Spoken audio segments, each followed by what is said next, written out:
लोग किसी की मजबूरी को धंधा बना लेना, ये भारत में पहले कभी नहीं हुआ। मैंने देखा था कि काफी सारे आरोप भी लगे हैं आपके ऊपर। आरोप कायदे को मुकदमा लग जाते हैं। जब समाज के लिए लड़ते हैं तो पुलिस सबका शोषण करती है, हम पुलिस को मारते हैं, लग जाते हैं। और मैंने भी एक मुकदमा और देखा था इसमें कि ऐसा था कि दिव्यांग बालक को आपने पीटा था, ऐसा करके उसमें लिखा हुआ था। वो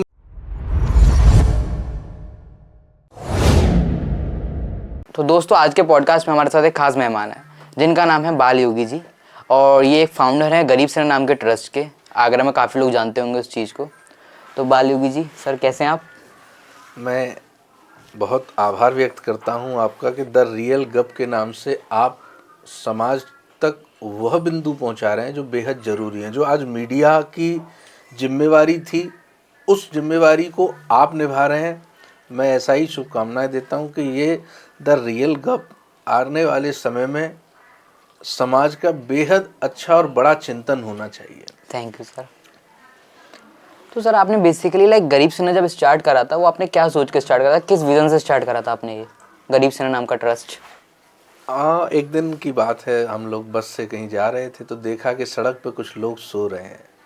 किसी के कुत्ते भी कार में घूम रहे हैं। और यहाँ अभी 80 वर्ष की आज़ादी में भी लोग सड़कों पे सो रहे हैं, सड़कों पे खा रहे हैं, सड़कों पे जी रहे हैं, शादी कर रहे हैं, बच्चे पैदा कर रहे हैं और वहीं पे मर रहे हैं। तो मुझे लगा क्यों ना, अमीरों की तो बहुत सेनाएं हैं, अमीरों के तो सभी काम आ जाते हैं, लाओ जल्दी से एक गरीबों की एक सेना बना ली जाए तो कुछ गरीबों के भी काम हो। तो मैंने गरीब सेना का सेंट जॉन्स के फुटपाथ पे एक निर्माण किया आगरा में। कितने साल पहले? ये 2017 में हम लोगों ने गरीब सेना बनाया। अच्छा, मैंने आपके काफ़ी स्टिकर्स देखे थे, रिक्शे वगैरह पे, ऑटोज वगैरह पे लगे रहते हैं। उनका बेसिकली क्या मोटिव था? वो प्रचार के लिए था या किस चीज़ के लिए था? ये था इसलिए कि जिन जिन का काम गरीब सेना की वजह से ईमानदारी से हुआ, वो लोग अपने आप को प्रचारित करें, गरीब सेना को आगे लाएं, जिससे कि जो लोग कमज़ोर हैं, जिनकी बात कोई नहीं सुनता, वो भी हम तक आसानी से पहुंच सकें। पैसे वालों को सब सुन लेते हैं क्योंकि उन पे पैसा होता है, गरीबों को तो कोई सुनता ही नहीं है। तो बेसिकली गरीब गरीब का आपसे क्या भिखारी का है गरीब से, या फिर कि मिडिल क्लास फैमिली जो होती है? क्योंकि अगर कोई सिर्फ जॉब नहीं है तो वो भी एक गरीब ही है। अगर उस पर कोई सोर्स ऑफ इनकम नहीं है अपने घर पे, तो वो गरीब ही एक टाइप से। देखिए, सबसे बड़ी बात तो, एक कलेक्टर के पास रोज़ाना 700 एप्लीकेशन आती हैं उन कमज़ोर लोगों की, जो कहीं ना कहीं समाज पे, सरकार पे ये भरोसा जता रहे हैं कि भाई हमारी काऊ ने ना सुनी तो सरकार सुनेगी। फिर डीएम के पास पहुंचो तो डीएम से मिलने भी नहीं देते हैं। वो एक छोटा सा अर्दली बाहर ही रोक लेता है, मिलने नहीं देता है। तो ऐसे लोगों की बात को प्रमुखता से कहना, चाहे वो गरीब हो, कमज़ोर हो, पैसे वाले हों, कैसे भी हों, जिसकी सुनवाई ना होती हो, बाकी सुनवाई की जिम्मेदारी हमारी है, चाहे वो कोई भी हो। तो गरीब से बाकी पॉलिटिकल पार्टीज जो जितनी भी हैं, बीजेपी हुआ, कांग्रेस हुआ, तो उनसे कैसे अलग है? सबसे बड़ी बात तो, नेता नेता बन जाता तो वो पे मोबाइल पे पीए रख लेते है। तो सबसे बड़ी चीज़ तो गरीब सेना पीए नहीं रखती है, खुद ही मोबाइल उठाती है, तो आसानी से लोग अपनी बात कह पाते हैं। दूसरी बात देखिए, जिन व्यवस्थाओं पे काम होना चाहिए, बात होनी चाहिए, उस पर बात करने से सभी राजनीतिक दल घबराते हैं, क्योंकि कहीं ना कहीं इसके जिम्मेवार भी वही हैं। तो इस वजह से गरीब सेना सबसे भिन्न इसलिए क्योंकि केवल प्रमुख बिंदुओं पे बात करती है, जरूरी विषयों पे बात करती है। देखो, मैं आपको बता रहा हूँ, सरकारें बहुत बदलते हैं, जनता, लेकिन एक बार व्यवस्था बदलने की बहुत ज़रूरत है। व्यवस्था बदलनी चाहिए। अगर हमारे सरकारी स्कूल का 1,13,000 करोड़ रुपए का बजट है ना, तो वो लगत क्यों ना है भाई? सब चिंदी चोरी क्यों कर देते हैं? बीच में खा जाते हैं लोग उस पैसों को। हमारे सरकारी हॉस्पिटलों का बजट 50,550 करोड़, और हम 20 करोड़ के हॉस्पिटल से हमारी सरकार हार रही है। तो ये नहीं होना चाहिए। पैसा आया है तो लगना चाहिए, बड़ी मुश्किल से लोगों ने पैसा दिया है तो वो लगना चाहिए। कि आपका बाल योगी नाम कैसे पड़ा? आपका असली नाम क्या है? मेरा नाम बाल योगी, वैसे मेरा नाम तो असली नरेंद्र था, लेकिन मेरा नाम बाल योगी मेरे गुरु की दिया हुआ है। मैं वृंदावन से दीक्षित हूँ। सुतीक्षण दास जी मेरे गुरु हैं, तो उन्हीं का दिया हुआ है बाल योगी दास। तो सब लोग फिर बाल योगी कहते हैं, तो इसी से नाम पड़ गया मेरा। आज के टाइम में जितने भी गरीब परिवार हैं, उनकी सबसे बड़ी प्रॉब्लम क्या है आपकी नज़रों में? देखो गरीब आदमी के 4-6 ही सपने होते हैं, जैसे कि बेटो हमारी तो ज़िंदगी बुरी कट गई, अब ये बच्चन की बढ़िया करना चाहता है तो बच्चों को बढ़िया से बढ़िया पढ़ाता है।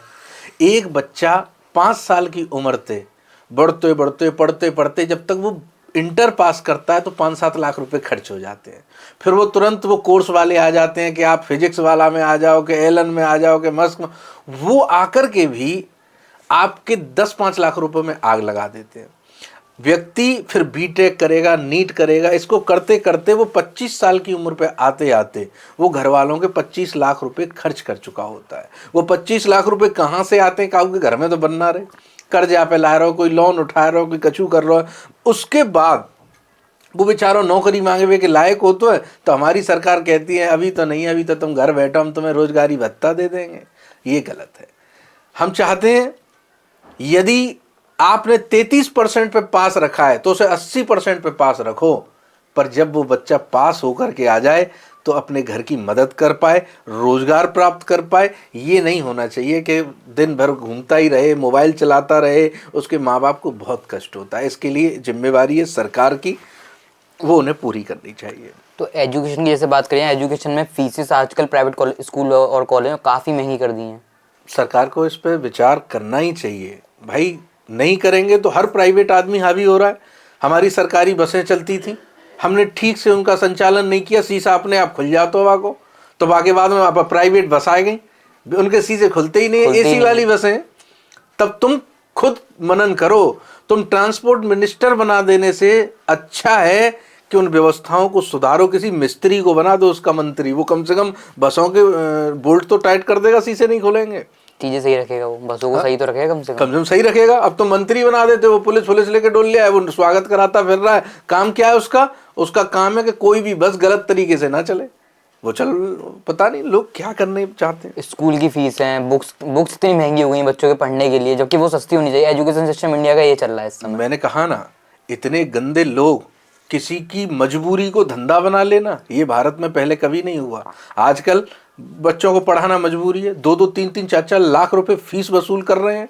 ये डीपीएस स्कूल के मालिक हैं, वो 3.5 लाख रुपए एक साल के बच्चे से लेते हैं। 3000 बच्चे पढ़ते हैं, 120 करोड़ रुपए साल कमाते हैं स्कूल से, जिसमें ये फॉर्म भर के आए हैं कि हमें मान्यता दे दो, हम भाई साहब बच्चन ने पढ़ाएंगे। ये यहाँ पर 120 करोड़ रुपए कमाने के बाद किताब बेच रहे हैं, बेल्ट बेच रहे हैं, टाई बेच रहे हैं, ड्रेस बेच रहे हैं। शर्म नहीं आती इनको? उसके बाद उस पैसे को 120 करोड़ को सरकार 1 रुपए की भी रॉयल्टी नहीं लेती है इन लोगों से। सिर्फ ये सोचती है कि पढ़ा रहे हैं, अच्छा काम कर रहे हैं। 120 करोड़ रुपए पे गरीब आदमियों को टीवी, फ्रिज, कूलर इनको फाइनेंस करते हैं। एनबीएफसी बैंक बना रखी हैं और 28% की ब्याज उगाते हैं। इनसे ज़्यादा गंदे लोग कहाँ होंगे? सरकार दोस्त हैं सरकार के, इसलिए कुछ कहती नहीं है। विचार करना चाहिए। तो जैसा कि आपने बात करी कि मतलब स्कूल की फीसेस काफ़ी महंगी हैं, जैसे डीपीएस स्कूल है, वो आगरा का मेरे ख्याल से नंबर 1 स्कूल है। तो वहाँ पे पेरेंट्स का भी तो ये कहना होता है कि यार वो प्राइवेट स्कूल है, पढ़ाई अच्छी है वहाँ की, इसलिए हम दे रहे हैं फीस। नहीं तो पढ़ाई अच्छी हमारी सरकारों की क्यों नहीं है? हमारा बजट तो 50,550 करोड़ का है सरकारी विद्यालयों का। भाई इनका तो कितने 10-20-50 करोड़ का स्कूल होगा। इससे हमारी सरकार हार रही है। कितनी निकम्मी सरकार है। ये नहीं होना चाहिए, बदलाव होना चाहिए। अच्छा स्कूल है तो जाकर मतलब जी थोड़ी ना कि अपने मनमानी फीस करेगा। ये व्यवस्था सार्वजनिक है, जनहित की है, जहां में कोई पैसा नहीं कमाना है। पैसा कमाना है तो कहूँ दारू को बार खोल ले, ये नहीं होना चाहिए। आज जैसे आपने बात करी दारू का बार, तो वहाँ पे भी आजकल सरकार मतलब उसमें पैसा खाती है, जो ठेके वगैरह जो होते हैं उनमें। तो सारे ठेके हों, चाहे बड़े बड़े उद्योग हों, कोई भी हो, ये सब नेतन के हैं ना। है तो पता कर लें, बड़े बड़े हॉस्पिटल से लेकर सब इन्हीं की पार्टनरशिप पे चल रहे हैं, तभी तो इनका कोई कुछ बिगाड़ नहीं पाता है।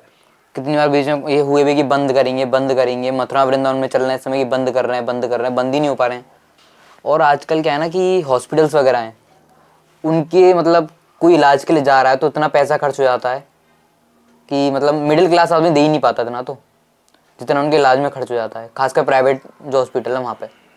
देखिए, स्वास्थ्य और शिक्षा बेचने का साधन कभी नहीं हो सकती। ये बेचने के लिए नहीं हो सकती है। स्वास्थ्य, गरीब आदमी को कैंसर रह जाए, वो को यहाँ से चीर, वहाँ से चीर, यहाँ से, उसे मरना तय है। और युवराज सिंह जैसे क्रिकेटर को अगर कैंसर हो जाए तो उसको एक चीरा नहीं लगता, और वो विदेशों में कौन सा इलाज लेते हैं, देश में कौन सा इलाज लेते हैं पता नहीं लगता, वो बच जाते हैं। तो वो बच जाते हैं। तो स्वास्थ्य में ऐसा नहीं होना चाहिए, शिक्षा में ऐसा नहीं होना चाहिए। ये जिम्मेवारी है सरकार की, जो हमसे टैक्स ले रही है, जो हमसे वोटिंग करा रही है, ये कह रही है कि तुम अपने मत को हमारे लिए दीजिए, हम आपका ध्यान रखेंगे। क्या कर रही है फिर सरकार? ये गलत है। उस चीज़ पे सरकार को मतलब ध्यान देना चाहिए सब चीज़ों पे, लेकिन वो नहीं देती। उनको भी कोई पैसा मिलता है, वहाँ से कमीशन मिलता है सरकार को भी। जैसे कि बात करें हम बेरोजगार लोगों की, तो उसके लिए गरीब सेना क्या स्टेप लेगी अभी? स्टेप क्या है, देखिए, जिसने अपना पढ़ाई पूरी कर ली हो, जिसने अपने 25 वर्ष पूरे कर लिए हो, घर पे वालों पे कर्जा कर दिया हो, उसको अधिकार है नौकरी पाने का। या तो तुम भाई फेल करते रहो 50 साल तक, तो वो फेल ही रहेगो तो पास है कि नौकरी नहीं मांगेगा, पास हैगो तो अब नौकरी मांगेगा। जिम्मेदारी सरकार की है, तुम नहीं कर पाओगे तो कल कोई तुमसे और अच्छा करने वाला है, गरीब सेना को मौका मिलेगा तो हम तो करेंगे, देंगे नौकरी, क्यों नहीं देंगे, बिल्कुल देंगे। तो सर जैसे कि आने वाले टाइम में फुल टाइम के लिए पॉलिटिक्स, मैं तो सच बताऊं ना, पॉलिटिक्स में हम जैसे लोगों को ही आना चाहिए। पॉलिटिक्स में नई सोच के लोग आने चाहिए। जो 50 साल के बूढ़े हो जाते हैं ना, उनसे उम्मीद नहीं की जा सकती। जितना जितना आदमी बुजुर्ग होता जाएगा, उम्र बढ़ती जाएगी, वो अपने घर परिवार और अपने लिए व्यवस्थाएं सोचेगा। लेकिन जो 18 साल पे जो खून होता है ना, बिल्कुल खौलता हुआ, 25 साल 30 साल के बच्चे अगर कुछ करें तो वो देश को बदलाव ला सकते हैं।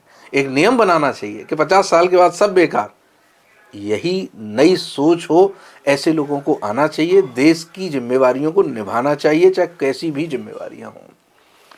सर अगर आप पॉलिटिक्स में आते हो, आप किस पार्टी से आना चाहेंगे? कोई पार्टी नहीं, गरीब सेना को इतना मजबूत करेंगे, क्योंकि हम किसी भी पार्टी में चले जाएं, सब ने एक दिन भी अगर कोई मुख्यमंत्री रहा है, एक दिन भी अगर कोई प्रधानमंत्री रहा है और उसने स्वास्थ्य, शिक्षा, इन पर कोई काम नहीं किया, तो उसे अधिकार नहीं है आने वाले समय में फिर से कुछ बनने का। सिर्फ दंगे करा देना, भाषण दे देना, हिंदू मुस्लिम सिख ईसाई करा देना, ये ठीक नहीं है। देश को आगे ले जाइए। चीन से हमारे से 2 साल बाद आज़ाद हुआ, वो हमसे तेज़ी से काम कर रहा है। वो किसी से नहीं डरता है। हमारे मोदी जी बोलने में भी घबरा रहे हैं। बताइए, ट्रंप ने कितना कितना कुछ कहा भी हाल ही के दिनों में, लेकिन वो बोल नहीं रहे। तो जनता के बीच में जाना चाहिए, मुद्दों पे काम करना चाहिए। और आज हम जो जनसंख्या में चीन से भी ज़्यादा निकल गए हैं, उसका उपयोग करिए। हमारे पास किसी भी चीज़ की कमी नहीं है। 75% हमारी देश में जनसंख्या युवाओं की है, तब फिर वो युवा क्यों खाली बैठा है, क्यों उसे काम नहीं दिया जाता? अरे उसे मत दो ना तनख्वाह, कह दो उससे कि भैया 5 साल कोई तनख्वाह नहीं देंगे, चल देश हित के काम में लग, वो करेगा। आज की डेट में सारे आईएएस, सारे अधिकारी, आईपीएस जितने भी हैं, सब पैसे कमाने की मशीन बन चुके हैं। सरकारें उन्हीं पे भरोसा कर रही हैं। कल नेता आकर के थोड़ा दबाव बनाते थे, तो अब नेताओं का इतना चलता नहीं है। तो प्रशासनिक अधिकारियों पे भी एक टीम बननी चाहिए, उन पर भी कार्रवाई होनी चाहिए। उनके पीछे भी सब रिश्तेदार से लेकर के वो कितने अरबों रुपया कमा रहे हैं, इस देश के पैसे को ऐसे लूटा जा रहा है, ये बहुत गलत हो रहा है। अभी जैसे कि हाल ही में ना आगरा में मेट्रो का काम चल रहा है। इसका जो मेरे ख्याल से पूरा जो पास करा था, लोगों ने बजट पास करा था, उसमें से काफ़ी लोगों ने बीच में पैसा भी खाया है। इतने दुष्ट लोग हैं कि देखो, मेट्रो पैसा देगी इनकम, तंबाकू काम बहुत तेज़ी से करेंगे हर ज़िले में। लेकिन जिस मेट्रो से करोड़ों की खुदाई होने में, किलोमीटर जो खुदाई होती है अंडरग्राउंड, ऊपर से कितने लोगों के घर चटक जाते हैं, कितने लोगों के घर गिर जाते हैं। और तो और 1 लाख समरसेबिल आगरा में पानी छोड़ गई। को देखो भैया, ये जिम्मेदारी, पैसा तो सरकार कमा रही है। एक आदमी को 1 रुपया मुआवजा आना था। मोटी कटरा से लेकर के पूरे आगरा में लोगों के घरों में दरारें आ गई हैं, हिल गई हैं। अरे कौन सुनेगा, गलत बात है।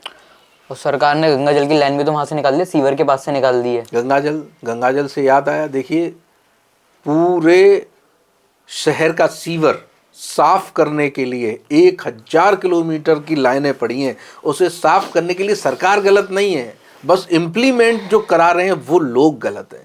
1477 करोड़ रुपया ले बीए टेक बवाक कंपनी ने कि हम सीवर को पूरे को प्यूरिफाई करके गैस हानिकारक निकाल के तब जमुना जी में पाए उसको वेस्टेज को डालेंगे।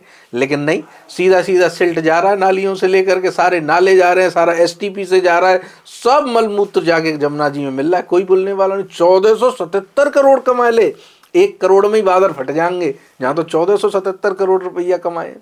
तो देखने वाला नहीं है, जो देखने आया वो खुद कमीशन लेके भाग जाता है। भारत की सबसे बड़ी खूबसूरती है कि रिश्वत लेते हुए पकड़े जाओ तो रिश्वत दे के ही छूट जाओ।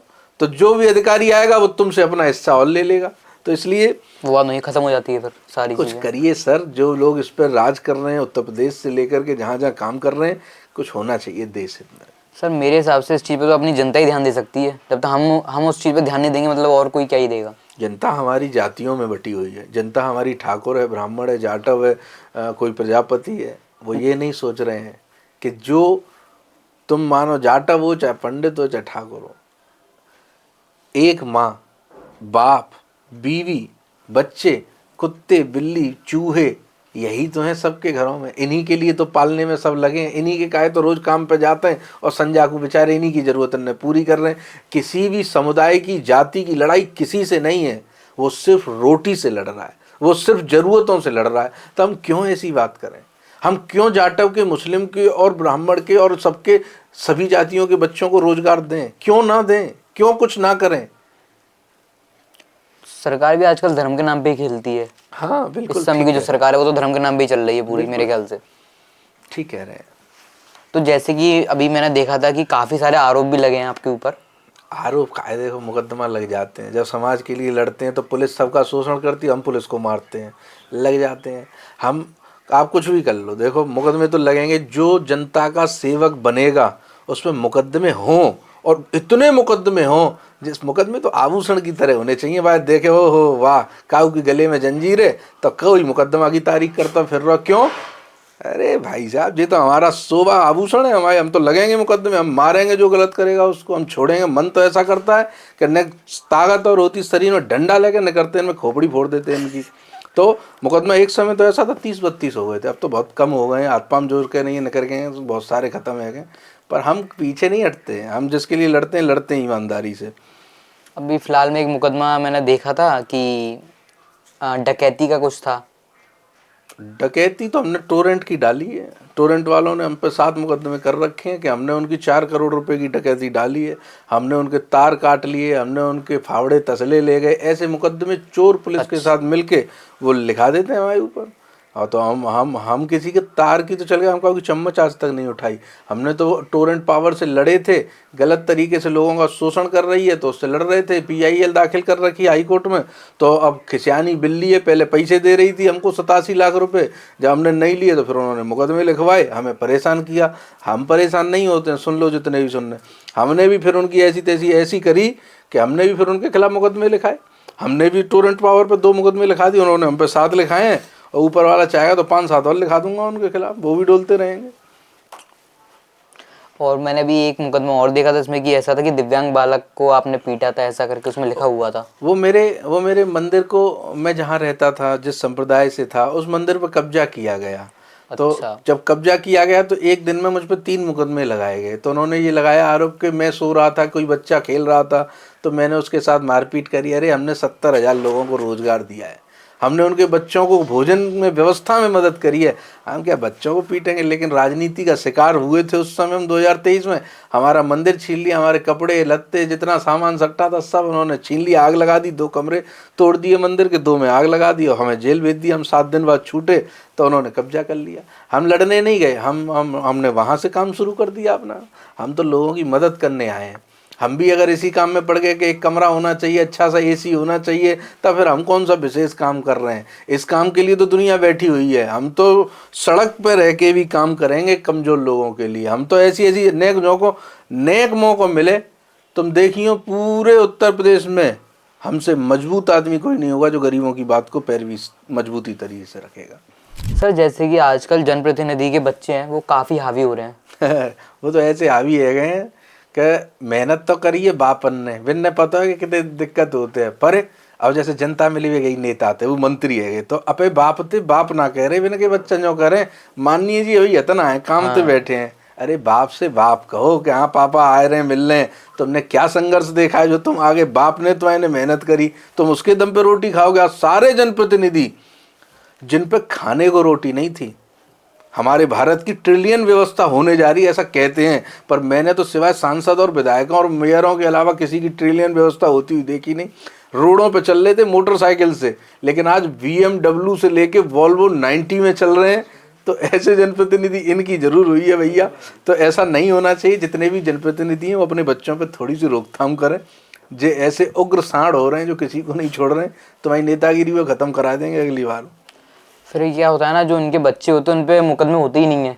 हाँ, वो और कुछ भी करते हैं उन पे मुकदमे होगा नहीं, जो गरीब लोग हैं उन पे हाल हो जाता है। बिल्कुल सही बात है। कितने कितने ऐसे एक्सीडेंट हैं जो तेज रफ्तार कारों ने, जनप्रतिनिधियों के बच्चों ने करे, लेकिन उनका आज तक कोई कुछ नहीं कर पाया।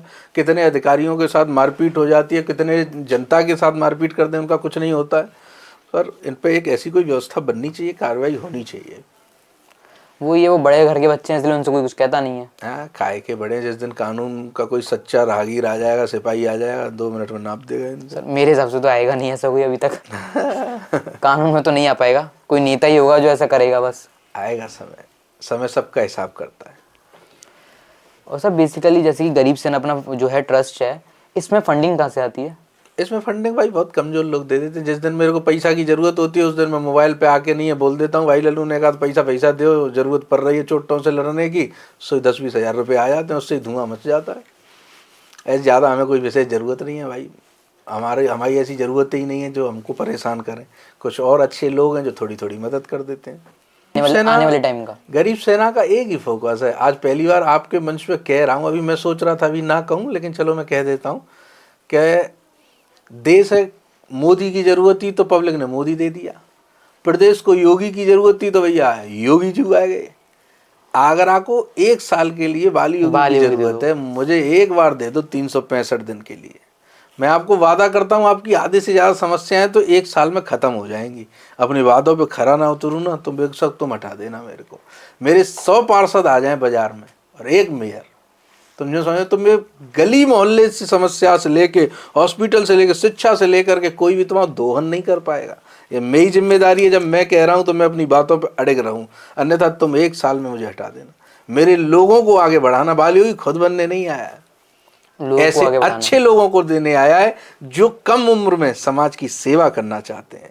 चंद्रशेखर आजाद, भगत सिंह, अशफाकुल्लाह खां, ऐसे नेक सी उम्र में आज़ादी बेशक नहीं देखी पर उन्होंने आज़ादी को लाए।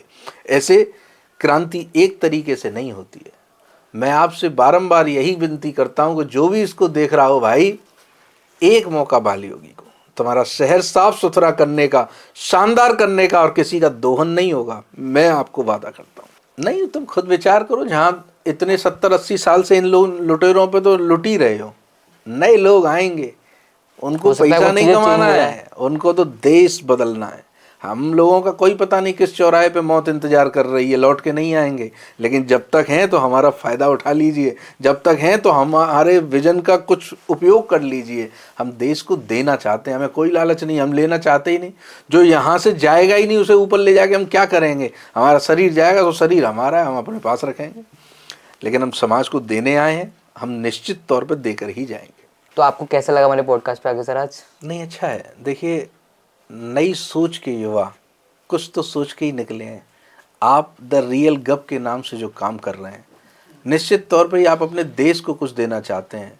तो यदि आप परिवार को देना चाहते हैं तो आपकी सोच अलग होती है, आप देश को देना चाहते हैं, इसलिए इतनी अच्छी अच्छी प्रतिभाओं को बुला करके उनसे समझ रहे हैं, उनको समझा भी रहे हैं, और अपने आगरा के लिए, उत्तर प्रदेश के लिए, देश के लिए क्या कर सकते हैं अच्छा, ऐसा खुद बता भी रहे हैं। तो मैं आप सभी जनता से निवेदन कर रहा हूँ, देखो उल्टी सीधी रील फीड इंस्टाग्राम पे तुम रोज़ देखते हैं, तुम्हारा मन बहलाने के लिए हैं, लेकिन 1-2 ऐसी ज़रूरत की रील भी आप सब्सक्राइब कर लीजिए, जैसे रियल गप है। इसमें नई नई प्रतिभाएं आएंगी, वो अपनी जिम्मेदारियां बताएंगी, अपनी सोच बताएंगी, उन्हें सुनो और अच्छी लगे तो फिर आगे बढ़ाइए। इस द रियल गप से आप जुड़ भी सकते हैं, इसको सुन भी सकते हैं। आपको सोचिए कुछ नहीं करना है, बस मोबाइल पे सुनना है। पूरी मेहनत तो, पूरा तमाशा तो इन्होंने लगाया कि महंगे महंगे कैमरे, मोबाइल महंगा, ये चाय बन रही है, ये सोफे सेट आ रहे हैं, तो इनको सुनो ना, ये इन्वेस्ट कर रहे हैं यार देश के ऊपर, जिम्मेवारी बनती है, कोशिश करिए अच्छा हो जाए। तो सर थैंक यू, आप आए, आपने अपना वैल्यूएबल टाइम दिया, हमें इतनी इंपॉर्टेंट बातें शेयर करी हमारी जनता को, और मेरे को उम्मीद है कि मतलब लोगों को सीखने को ही मिलेगा आपकी बातों से। भाई हम तो बेरोजगार हैं भाई, सही टाइम पे नौकरी मिल गई होती तो काय लगे होते इस काम में, पर अब हम रह गए। अच्छा है सर, ये हम रह गए तो अब पक्का आने वाली पीढ़ी नहीं रहनी चाहिए। नए नए बच्चे जैसे ही 22 साल के हों, उनके हाथ में नौकरी का कार्ड लगा होना चाहिए कि ले चल जा नौकरी कराओ, नहीं है तनख्वाह तो बिना नौकरी के सही, बिना तनख्वाह के सही पर नौकरी सबके पास होनी चाहिए। इस दिमाग का उपयोग सब लोगों ने, एक क्लास में 40-50 बच्चा 10वें पास करते हैं तो सब पास होते हैं। ऐसा नहीं है कि 40 बेकार हैं, फर्स्ट सेकंड वाले ही बढ़िया हैं। हर व्यक्ति के पास नया विजन है, हर व्यक्ति के पास काम करने की क्षमताएं हैं। उपयोग करो सर, जल्दी से जल्दी। तो यार उम्मीद करता हूँ आज के पॉडकास्ट में आपको मज़ा आया होगा। मिलते हैं नए गेस्ट के संग में अगले पॉडकास्ट में।